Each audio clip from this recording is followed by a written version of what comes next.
Je suis assise sur un banc fêlé, non loin du paddock. La journée touche à sa fin et je sens l'air s'humidifier. Il bruine légèrement, comme si quelqu'un abreuvait des géraniums en tenant un arrosoir au-dessus de ma tête.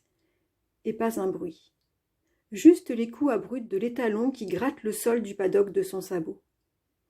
L'animal est sauvage et coléreux.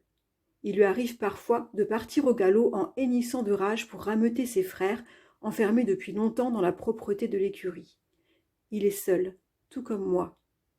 Je l'observe en sachant que je le rends nerveux. Les jeunes étalons détestent les vieilles. Moi aussi je me déteste. Des gouttes de pluie luisent sur ma main constellée de taches de vieillesse, comme des perles transparentes jetées à un cochon. Il fallait que ça arrive. Je suis heureuse de m'être enfin décidée, même si j'ai pris mon temps pour trouver le bon. Tous les chevaux s'étaient avérés trop doux jusqu'à l'arrivée de cet animal irascible et rebelle. J'avais compris qu'il était ma dernière chance. On l'entraînerait pour le faire concourir. En cas d'échec, il finirait en salami. Alors, ce roman, c'est L'écuyère d'Ursula Kovalyk, un roman slovaque, sorti en Tchécoslovaquie en 2018 et en 2019, traduit et paru en France. Alors, c'est un très court roman de 123 pages que j'ai découvert vraiment par hasard. Oula, est-ce que ça va tenir? Par hasard, dans une bouquinerie, en me baladant, comme souvent.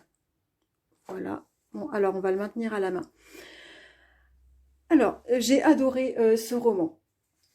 Nous sommes dans les années 80, en Tchécoslovaquie, donc sous la dictature communiste. Chacun se débrouille avec ce qu'il a.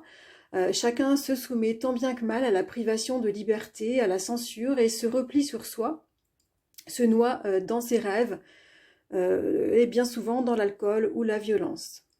Alors on suit Carolina, une très jeune adolescente pauvre, solitaire, mais avec un sacré tempérament, qui est élevée par des femmes complètement déglinguées.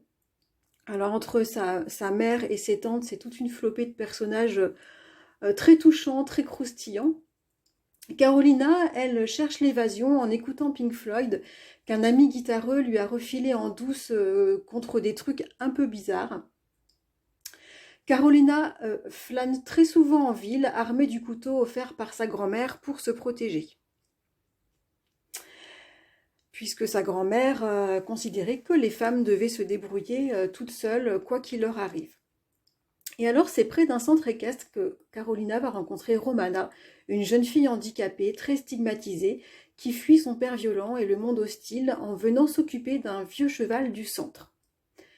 En cachette, Romana va apprendre à Carolina à monter le cheval et à développer de magnifiques figures de voltige qu'elle-même a apprises malgré son handicap. Et une amitié va se nouer entre les deux jeunes filles. Romana va apprendre son art à Carolina et toutes les deux vont connaître un succès absolument incroyable.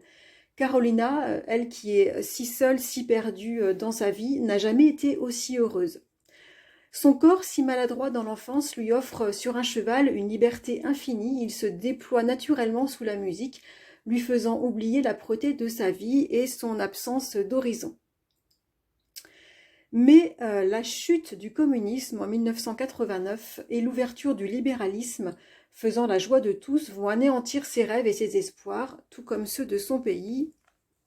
Dès le début, j'ai été happée par l'ambiance très originale, sombre de ce roman, édulcorée par des touches lumineuses qu'apportent les personnages, leur tendresse cachée, leur cocasserie, leur façon de parler crue, si drôle. C'est vraiment à la fois très touchant et très drôle.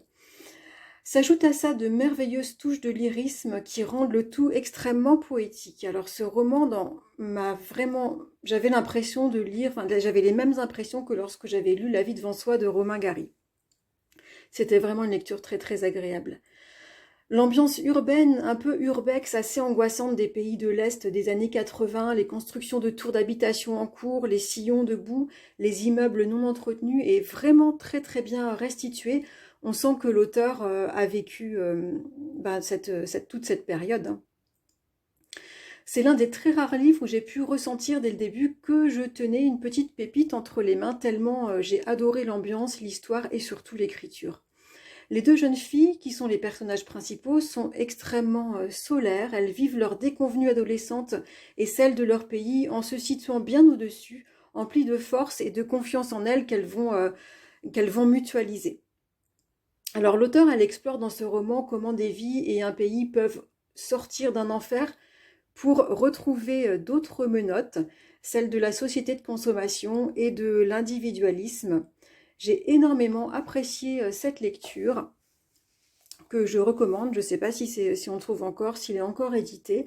Et je compte vraiment me pencher d'un peu plus près sur les éditions Intervalle que je ne connaissais pas et dont la ligne a l'air très très intéressante. Voilà, à bientôt!